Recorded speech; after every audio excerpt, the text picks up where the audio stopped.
Hello there, I'm Begalius. It's the morning. I'm in my car. You may have noticed by the sound and the raindrops on my windscreen that you can see right now. You can see them, right? It's true.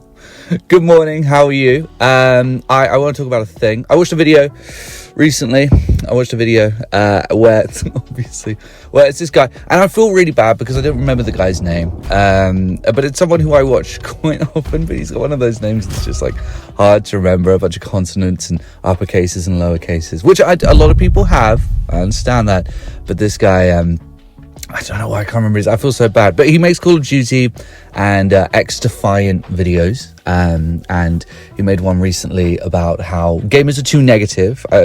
He's quite annoyed at the moment, and by the way, I'm not trying to throw shade on this guy. I know I said I don't remember his name, and now I'm going to be a bit, I don't know, maybe a little bit harsh about the guy. I think he's great, and I'm so happy that he has so much passion for X-Defiant, and he clearly has, because he's in a bit of a situation right now where he's a little bit annoyed. He knows that the player count is dropping off for X-Defiant, and I understand that. But yeah, he recently made a video where he was talking about how people are too negative.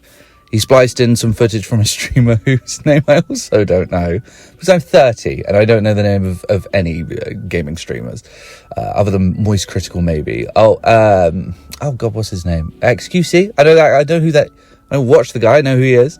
But yeah, so he spliced in, and the guy was saying we're just too negative nowadays. Gamers are too negative. And part of it is because we have too many games. Now, I agree with this and I don't. I do understand. I know that we are very negative, and I do think we have probable cause to be negative. Do I think that sometimes we're too negative? Yes. But I think this is a problematic thing to say to begin with, because I think it's just so contextual and so multifaceted. There's so much to it. It really does depend on the situation. For example, X-Defiant.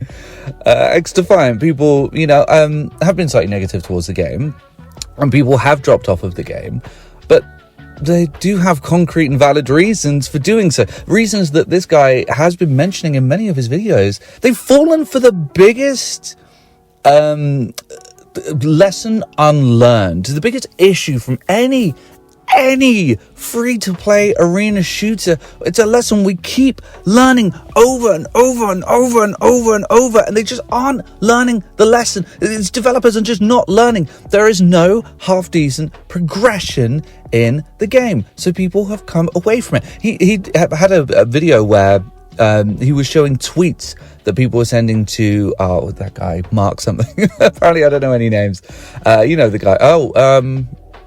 Rubel, I don't know his name. There were tweets that people were sending to him, and every single one said, look, progression. There's no progression. I've reached max rank. I reached it ages ago, and now I'm getting XP. I'm getting shit all for it. That's the issue. And I don't know how many games we have to add to the pile of fucking games without a half-decent progression system that also died. Halo Infinite, Overwatch 2, the list goes on and on and on and on. And that's why. It's part of the reason I didn't come back to it. And also, honestly, part of the reason is that I just didn't see a strong player count, and I didn't see a future for the game, to be honest with you. But part of it was progression. I don't want to wait forever for my weapons to level up, and I don't want to reach max rank and have shit all to do. I don't know how many games have to ignore half-decent progression and then fail for us to get the memo. I mean, it keeps fucking happening. It's so frustrating. But here I am, right, getting angry.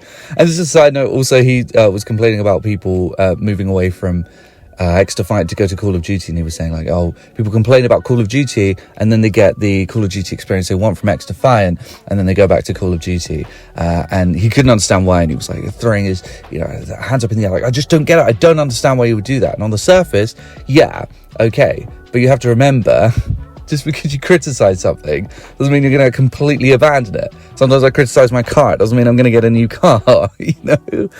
People are criticizing Call of Duty because they want it to be good. If I say, the spawns suck in this game, it's because, I enjoy playing this game, but I'm really frustrated that the spawns suck. It doesn't mean I'm going to leave the game. It means I want the game to be better.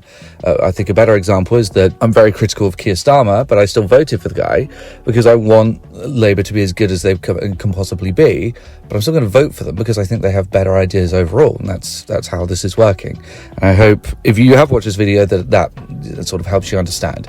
But that's the thing, right? Like, meeting halfway, trying to find like resolution to why you're annoyed is something that gamers just aren't very good at. And I think part of the issue, part of the reason that we're so negative is that we look at things in such a binary, like 1-0 fashion, that once one thing goes wrong, everything has gone wrong. But I think the biggest issue is context. You know, it all depends on the game. And unfortunately, you know, you can call gamers too negative until the cows come home until you get blue in the face. You can do that all you want. But we all know that it depends on the game. And more importantly, it depends on what the internet thinks of that game. It's all about what everyone else thinks. I think a big example of that currently, and people are getting annoyed if people watch this and hear me say this, is that Outlaws is getting review bombed, boycotted, absolutely torn to shreds for having poor gameplay and very lacking gameplay, very basic gameplay, when Death Stranding was praised through the hilt and had next to no gameplay, pretty much no gameplay. And the reason people like Death Stranding was because they like the world of Death Stranding, which is something that Outlaws is being praised for currently. So it's contextual. It's because the internet didn't want to like Outlaws, because it's another Star Wars product, because it's a Ubisoft game, and that's valid. And unfortunately, because gamers have become very interesting politically in the past few years, because it had a female lead who wasn't hot and didn't have like big boob showing, so unfortunately they were mad about that. So they wanted to make people annoyed and make people negative, and so that's what happened. And I'm using that as an example, but you can expand that across the entire field of gaming.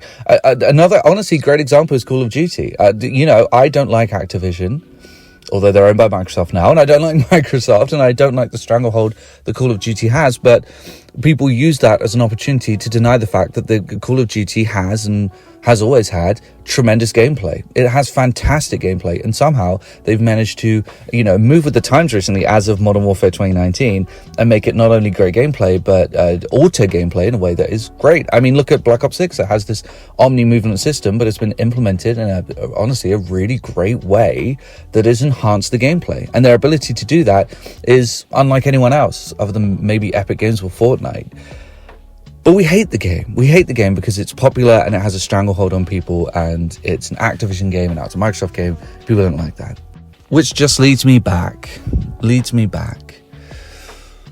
to context. It's all context, dude. It's all that. You know, in terms of the do we have too many games thing, yes, I think we do. I think we're flooded with far too many games, too many early access games, too many greenlit games that are broken and buggy. And I do think that's put us in a bad state of mind. We're sort of looking for bugs and glitches and problems because we have so many broken, rushed, and, you know, greenlit fucking early access games. We have so many of these that we've become accustomed to it. We really have become accustomed to it. But ultimately, in terms of, I don't really know if that applies to these bigger games, you know. I think what we have here, and the reason you may have noticed that this is different, is the economy of negativity. The fact that now we have all of these talking heads. We have people like me, you know, reviewing things constantly and giving constant news updates on where things are going wrong. I wanted Outlaws to succeed, but I still made a video where I said that the gameplay impressions didn't really blow me away. We have so many people talking on subjects, and this is something I've spoken about previously on the channel, but unfortunately, when you go against the grain of what people think, then you're slaughtered for it, and you lose subscribers, you lose viewers, and you get absolutely torn to shreds in the comments. So unfortunately, what happens is you end up with people just regurgitating negativity the moment that the correct sources are being negative. So then you end up with a cycle of negativity surrounding a game, and this is what you get. You get the feeling that, you know, gaming is very negative. That this is unfortunately how it works. And, you know, not to get too into it because there's a video for another day and potentially quite soon. I do think at the core, gamers are very like pissed off and angry gamers as of the, oh god, what was it, 2014, 2015 Gamergate, Pizzagate bollocks. And I think that route has attracted a lot of people who are seeking negativity and trying to get angry at things, or accustomed to being negative and angry about things and deeply cynical. We're very cynical. You know, Most of it is that we have been treated like shit by game publishers and have been fed awful early access games and, microtransactions and Ubisoft slop and stuff like that. Most of it is that, I will agree. But a lot of it is just the people are very annoyed. People are very annoyed, and there is a currency to that. Anyway, have I rambled? I believe so, but I'll see everyone later.